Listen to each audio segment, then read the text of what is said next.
Hello everyone, welcome to my YouTube channel superior education point. तो आइए सभी विद्यार्थी ध्यान से देखिए, आज का एक हमारा छोटा सा टॉपिक है विद्युत द्विध्रुव और द्विध्रुव आघूर्ण। दोनों चीज हम आपको बताएंगे, तो बने रहिए हमारे वीडियो में, अंत तक देखिए। ओके, चलो विद्युत द्विध्रुव की बात करते हैं। सबसे पहले विद्युत द्विध्रुव क्या होता है या विद्युत की परिभाषा क्या होती है, तो ध्यान से सुनिए।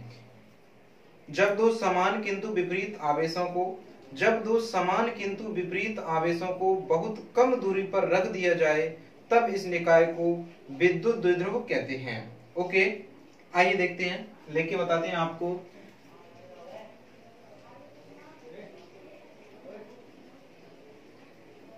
जब दो समान किंतु विपरीत आवेशों को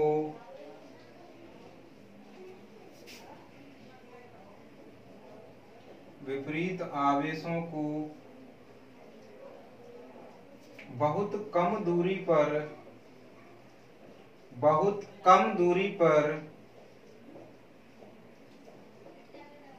पर रख दिया जाए,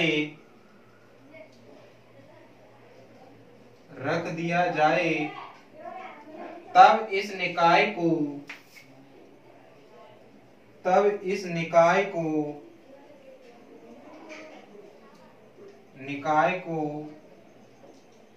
विद्युत द्विध्रुव कहते हैं। विद्युत द्विध्रुव कहते हैं। तो देखिए, विद्युत द्विध्रुव की परिभाषा हो गई। इसका एक छोटा सा चित्र होता है, बना दे रहा हूं मैं यहाँ पे। A और B माइनस Q और ये प्लस Q, दोनों आवेशों के बीच की दूरी कितनी है? 12 है। तो देखिए ध्यान से एक बार परिभाषा फिर। जब दो समान मतलब ये भी Q आवेश है और ये भी Q है, किंतु विपरीत आवेशों को, विपरीत मतलब ये माइनस का है और ये प्लस का है, तो वही हम बात कर रहे हैं। जब दो समान किंतु विपरीत आवेशों को बहुत कम दूरी पर रख दिया जाए, तब इस निकाय को विद्युत द्विध्रुव कहते हैं। आगे चलते हैं। माना AB एक विद्युत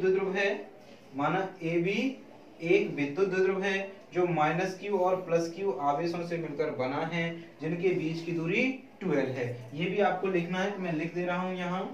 माना AB एक विद्युत द्विध्रुव है,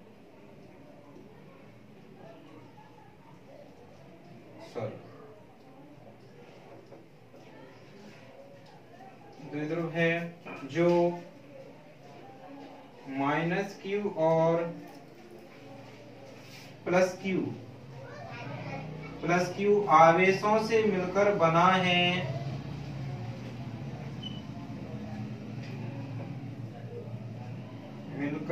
है,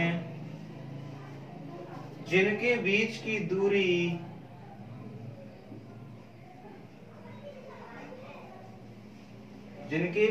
दूरी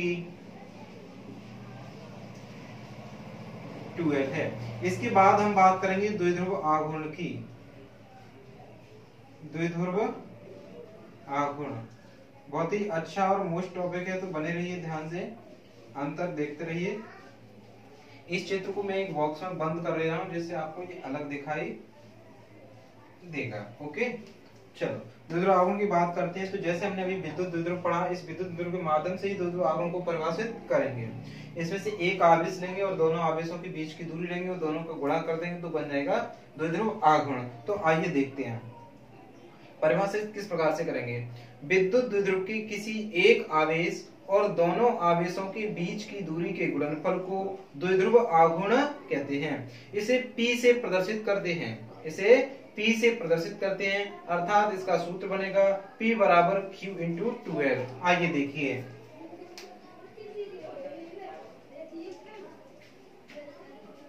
विद्युत द्विध्रुव के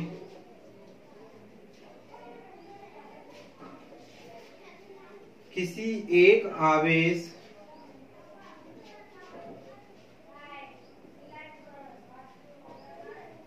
आवेश और दोनों आवेशों के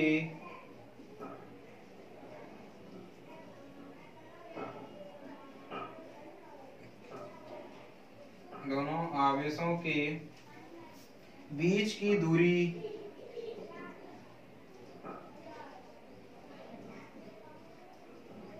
दूरी के गुणनफल को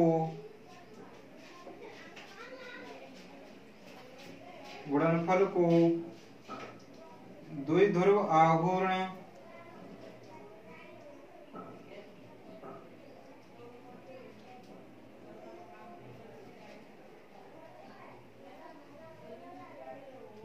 आघूर्ण कहते हैं। इसे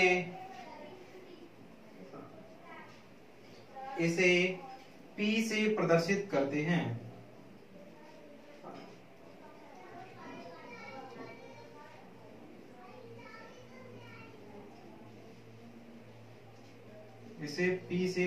करते हैं। अर्थात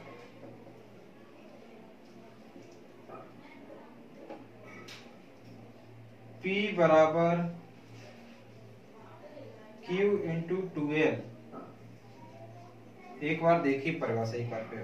विद्युत द्विध्रुव के, ये विद्युत द्विध्रुव है कि किसी एक आवेश, तो इसमें से कोई भी एक आवेश ले लिया तो हमने ले लिया Q, कोई सा भी ले सकते हैं, चिन्ह से हमें कोई मतलब नहीं है, ठीक है।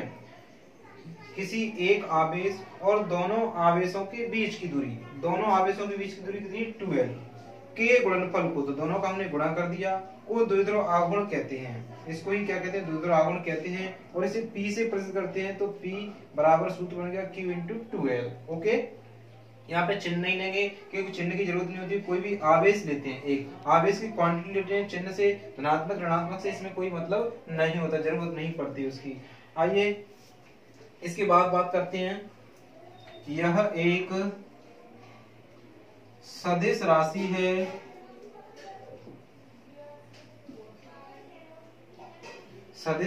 है, जिसकी दिशा ऋणावेश से धनावेश की ओर होती है।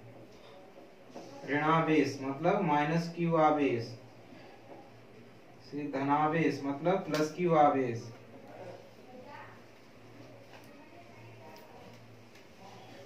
धनावेश की ओर होती है। यह एक सदिश राशि है जिसकी दिशा ऋणावेश से धनावेश की ओर होती है।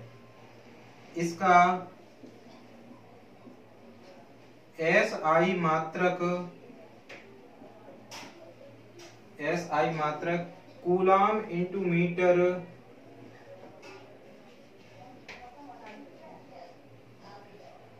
होता है तथा CGS मात्रक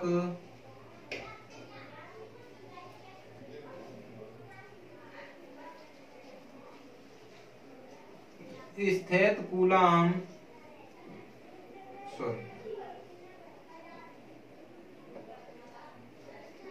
इंटू सेंटीमीटर होता है।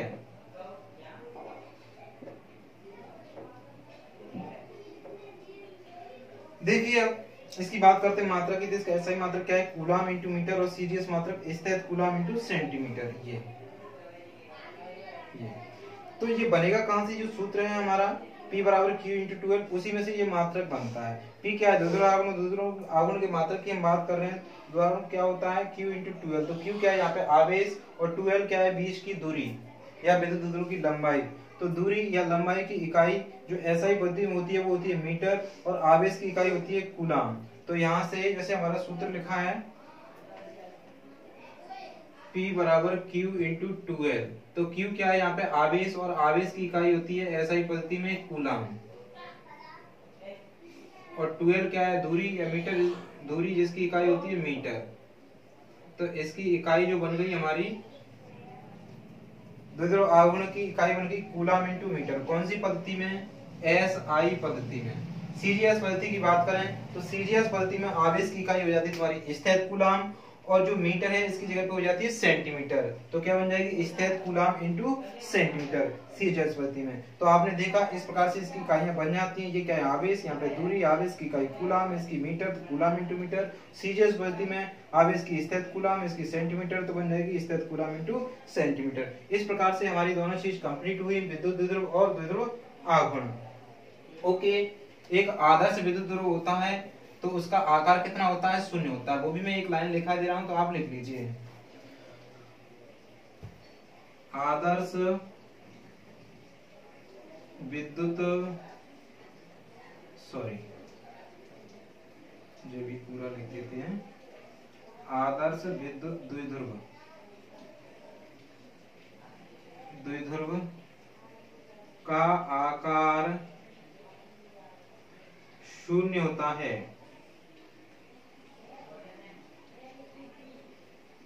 शून्य होता है। H2O, HCl तथा NH3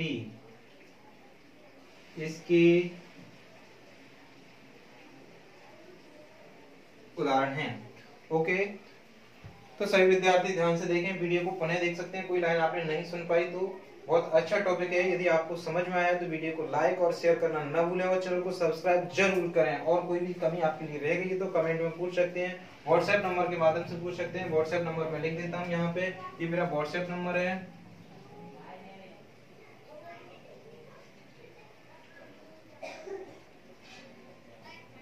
एट 359047798, ये मेरा व्हाट्सएप नंबर है। इसके माध्यम से कोई भी चीज आप अलग से पूछना चाहें पूछ सकते हैं और कमेंट के माध्यम से पूछ सकते हैं।